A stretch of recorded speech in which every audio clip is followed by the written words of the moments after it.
Hi guys, we're back to talk about the monkeys. And sadly, this video won't be as fun as the last video because this movie acts as the precursor to a lot of pain and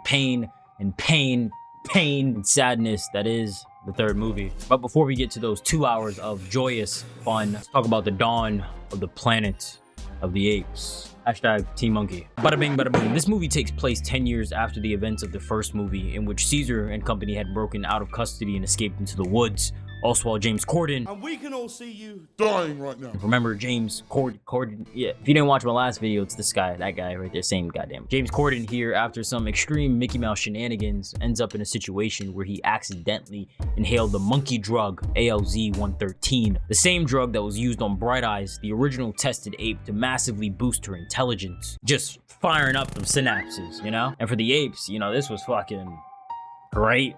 You know, they took some drugs and went from Rocky Randy to Steve Jobs. While for humans, we accidentally took a whiff and we are now considered endangered. Something that could have been prevented had James here gotten tested in the first place, you know, but because his brain is so fucking massive, he chose not to. Lingering effects on my body? Fuck it.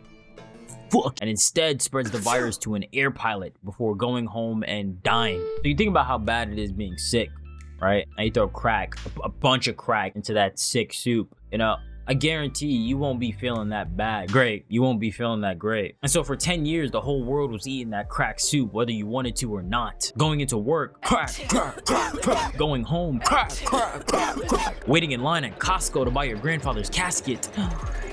Make sure to buy two. Even in the opening scene of this movie, Obama was out here warning motherfuckers. Lord, please don't take the crack, please. Now, I'm not sure if this was intentional, but there's a 10-year time gap in this film, which also happens to be the same amount of time gap between the OG Tim Burton film and Rise. So, just thought that was a cool little detail, you know? And also, I don't want to sound like a broken record by repeating myself, but the facial detail and animation the apes have in this film are out fucking standing, somehow improving even more so from the 2011 version. Look at this, dude. The hairs, the face, the fucking...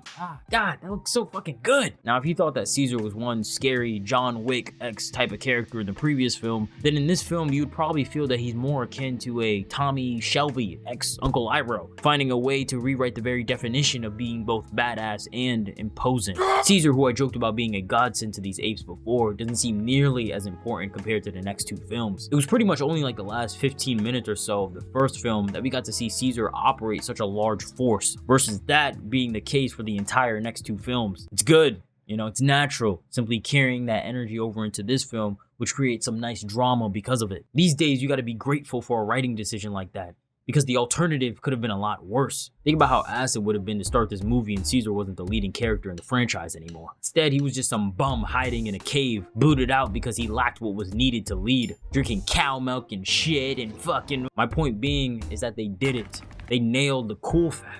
Seeing a character grow from having an almost timid personality to becoming a tactful leader will always be just dope as fuck. It's the power fantasy for men. You know how many times I'm sitting at home thinking, holy fuck, if I had a group of people, an army willing to go to war for me over the slightest thing, holy shit, everything would be a breeze. Lines, get the fuck out of my way. Luckily, Cesar isn't like me, which in large part is why he's better. We get to see in this film that Cesar's kingdom, although it's not A1 paradise, is damn near pretty close. A group of apes living together, respecting each other enough to consider each resident family. They don't hurt each other, they don't kill each other.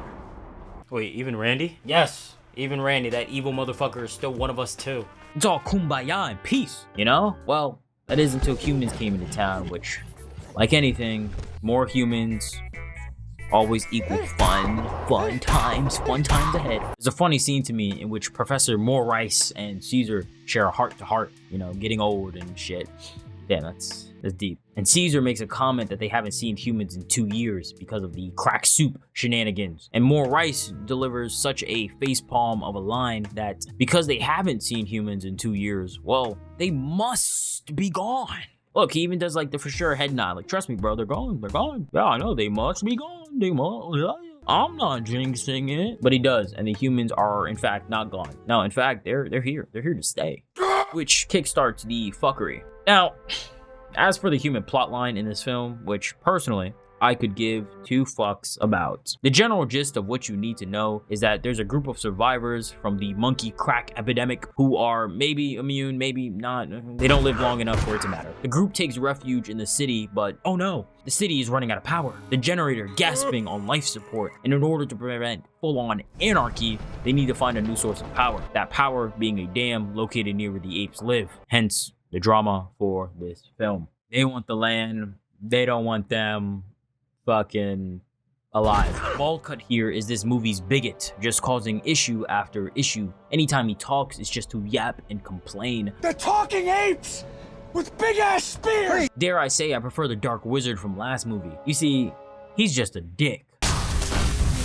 Well, he's just annoying, and that's so much worse. Didn't you have a little girl? Carver, that's enough. How'd she die? Commissioner Gordon, whose intentions are a bit more gray, but understandable, banking solely on preserving human life, albeit a bit extreme. Animals with big ass spears. Not really a fan of compromise and conversation this late in the game. Those monkeys say we can't go up there?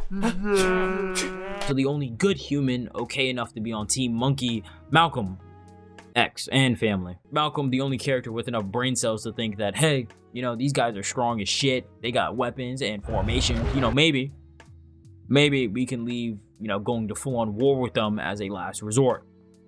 Just maybe. It should be noted that for anything I talk about in this film, character motivations, themes, the whole shebang, it's always even better than what I'm describing because the CGI and acting they put in work for these apes to move, to talk, to operate in this world is so fucking good. It's easy to get caught in emotions when these guys start going off.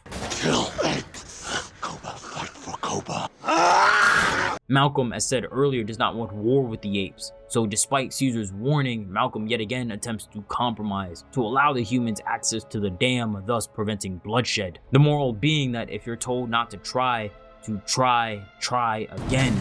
Yet, when I do it, I get blocked. Cesar agrees to Malcolm and company staying temporarily to get the dam working. Naturally, they get closer throughout the film because of this, despite certain pieces of shit and making decisions that could have gotten them killed. Malcolm X and Cesar sharing the sentiment over their families, both being fathers trying to do what's best for their kids. Like I said, in this film, in this franchise, Cesar is a character with many layers of complexity. There's never a moment in which I'm confused who I'm looking at on the screen, his decisions not lining up with something that wasn't established earlier. When presented with a problem, he makes the best decision possible, as a leader, as someone trying to uphold the set of ideals he established, usually garnered towards peace. A decision that ironically isn't always the best choice to uphold his paradise.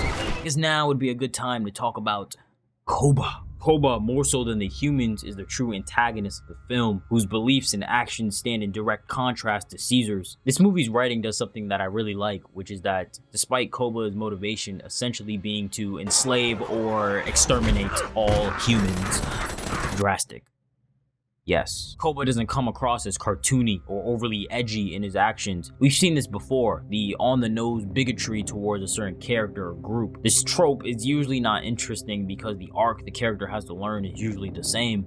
Don't be a racist. Don't be a racist. Oh, but for KOBA though, his hatred burns deep. The audience seeing a part of it in the first film. This is a character who hates the very idea of a human breathing the same air as him because of the damage they've inflicted on his body. This hatred burning even hotter when in the film, those same dirty mouth breathers turn up on the apes at their new home. KOBA's descent in this film started on a slippery slope. You don't see this and go, that's fine. That's fine. You think it's fine? Yeah, it's fine. It's fine. KOBA woke up as a ticking time bomb, with each scene involving Cesar or KOBA ticking that time bomb 1 second closer to exploding. KOBA, before dipping his plate into full-on anarchy, you can see the level of respect he has for Cesar, that all the apes do, minus his son, because his son is kind of a brat. Naive? Yes, and a brat.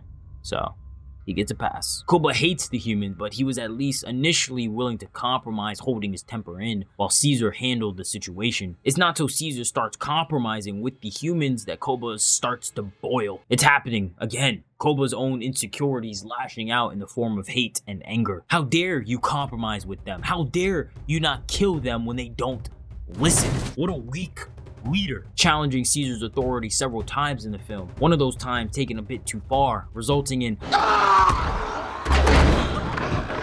damn.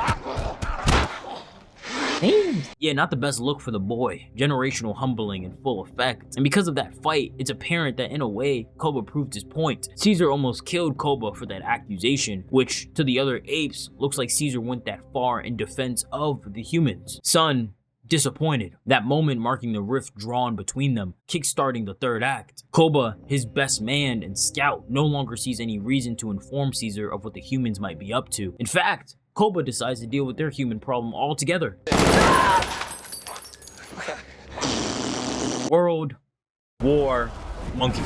KOBA, never a fan of all this getting along nonsense. Peace, compromise, fuck it, fuck them. Their existence can only be met with blood. So while Cesar is playing kumbaya, getting along with the enemy, celebrating peace and prosperity, the birth of his child, movies closing out, everything's looking great. Crisis averted, right? Movie's over. Oh no, flabbergasted, pro. The best part about this moment is not the fact that you didn't see it coming. Hell, watching this movie, you was waiting for this kind of twist to happen, especially after the humiliation KOBA experienced earlier. Chances are, you get beat on like that, you're not gonna be ready to go mining with your bro the next day. No, you'll want to burn down his village. Hey look, KOBA burned down their village. The best part is that this moment compounds one of the central story arcs Cesar goes on in the third movie. How deep their anger against the humans can be and how hard it can be to let that go. KOBA, after this betrayal, goes to show that he's not playing putlock. He's playing 4D chess, shooting Cesar, burning down the apes' home, all to make it look like the humans did it. They're responsible. They killed your beloved leader after he decided to show them such compassion. Bad humans, goddamn. KOBA, now the leader, takes charge, directs the apes' anger towards the human city for revenge and blood. To which many of the apes, realizing 30 seconds in, oh shit, I don't think I'm built for this. I don't think this is what I signed up for on my resume. I don't know about y'all, but I'm not bulletproof. Also, I want to point out this dumbass who drove a tank in the middle of enemy monkey territory. Like, why would you do this? You don't just drive a tank in the middle of battle and be like, it's fucking fine. It's good. It's gonna be it's great. Only for it to be hijacked and used against them. Partially worth that buffoonery, if not just to see this cool ass camera one take. Partially. Adrenaline is one hell of a drug though, and with KOBA showing no fear in the battle, he's livid. This is what he's always wanted, to inflict death and suffering to those that caged him, cut him, hurt him, to those damn humans. And now, after betraying Cesar, he has an army backing him, able to act as meat shields while he runs these motherfuckers down. Which at this point, if it isn't obvious, he doesn't care about the apes. How many will die in this fabricated battle he made possible? He's not a leader, he's hurt and venting, a trait that once the dust starts to settle, that quality is brought to light. Before the final battle between Cesar and KOBA, there's a brief period of time in which Cesar is recovering from his injuries. The lull period, the calm before the storm. A period of time in which Cesar realizes his mistake as a leader, that thinking KOBA would never do something like this because he was an ape was flawed, that despite both parties believing themselves to be better than the other, had more in common than they would like to admit. When push comes to shove, even an ape will hurt and kill his own kind to get what he wants, much like a human, whilst people who are thought to be destructive and selfish can show compassion outside of their own, for unity is a strong backing to survive, much like an ape. Cesar relates this epiphany to his son after he turns away from KOBA and his violent ways. And so, we're here, guys. It's the climax. Well, ape versus ape. Malcolm versus Gordon, which, because they initially, lost the initial, battle, they had to retreat underground to plant a bunch of bombs, and it's not important. Cesar and KOBA, their ideals and beliefs at a stand. KOBA, the ultimate gaslighter, discrediting Cesar even whilst outed as the one who shot him. Watching these two barely string sentences together because they don't need to. They're kings of one-liners. Cesar. Weak. KOBA. Weaker. Roast be over, it's time for the ass of kicking. Cesar initially at a disadvantage because he got shot. Remember, he did get shot. Just in case you guys forgot, Cesar did get shot. Shown several times to struggle with basic dodges and movements, but through the power of weapons and stage interaction, the environment tends to get fucked over completely. Can't have an advantage if the whole building is collapsing. Eventually, the fight gets to a point in which KOBA, who initially dropped his gun in favor of fighting Cesar barehanded, realized, this This whole For Honor shit doesn't really guarantee my victory, which at the end of the day, that's the most important. Can I get an amen? Amen. So he picks up an assault rifle and begins blasting. Maurice gets shot. No, Maurice! Which gives Cesar an opportunity to Superman dive and end the fight. And at the end of the line, KOBA, dangling over the edge of fire and debris, dares to use Cesar's line against him. Ape. Not kill. Ape.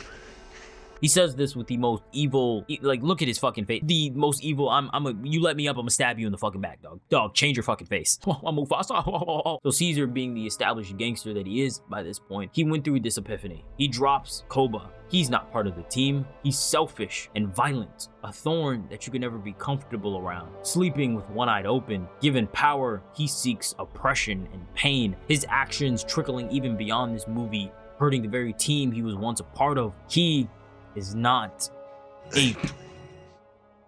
If you enjoyed the video, like, subscribe, comment more movies, comment anything. You know, comment, maybe just a comment. Yo, how's your day? You know, my day's sunny. That's good to know. I'll tell you my day is cloudy because we've been getting a lot of rain out here. But, you know, just comment anything. You know, it helps the algorithm, it helps me, it helps you because I can get more videos out. So, you know, next week we'll be back with War or whatever the fuck, whatever I come across. I don't know. All right, goodbye. I'm tired. Good.